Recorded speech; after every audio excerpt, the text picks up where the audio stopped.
This is the Bill Amberg studio, and here we are a specialist design and manufacturing company, specifically in using the material of leather. And we use a huge variety of leathers for all manner of custom and bespoke bags, interiors and product, right the way across the board. You know, you name it, we can make it. A lot of it's quite interesting, certainly in the bag side, when you get individuals wanting something, because usually they've been through the process of buying an expensively visible bag or piece of luggage or a briefcase. So they've got as many Gucci's or as Pradas as they want. What they're looking for now is something much more personal and much more intimate and much more knowing in terms of what it is. So they tend to be less flash, but they tend to be loaded on the interior with a lot more specifics in terms of pocketing devices so that they can carry just a shirt and a change on a 24-hour bag, and they can get through an airport really quickly and swiftly, but they've got everything that they would possibly need.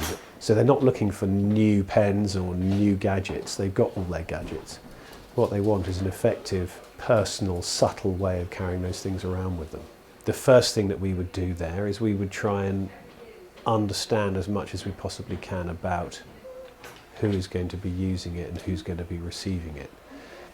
And that's probably a little bit more complicated than one imagines, because everybody has a notion about what they want, and you have to really get under the skin of that. And it's our job at first to try and understand those requirements. Once you've kind of got that, you build up a bit of a picture in terms of what the materials could be, because again, there's such an enormous variety of leather. I mean, people have this rather mistaken idea perhaps that leather is what they see on the inside of a car or on some piece of furniture, but the array of textures and colours and finishes and sizes and grains is vast. Once you've kind of got that in your mind, you can start thinking about size and shape of the actual product that you're making. And that's really about understanding the use, the function. So the actual physical process, you start by producing sketches, but with a pencil and paper. It's the best way of quickly establishing the ground rules, and we'll come up with a lot of different ideas.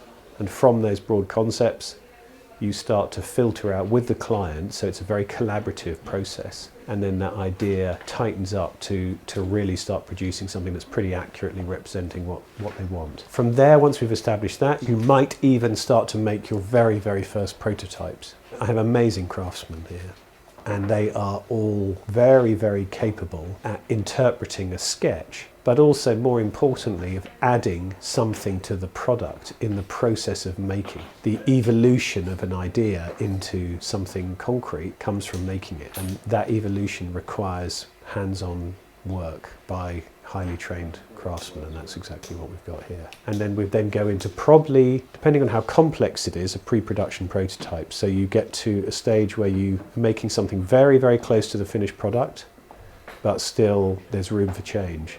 There's room for opportunity for the client to adjust and reconfirm ideas or suggest other ideas. And then we'll go on and finish the final thing. Now, of course, all of those products are they're made for one person. So sadly, I don't have anything to show you, which is not ideal. But you get the idea that there is a sort of fairly complicated journey that one has to take from sketches through to final realization, and that's really important. Recently, we were asked by a client who had a crocodile skin that was some heirloom, whether we could create a filing case that one would have at home, that one can keep all your documents in order in.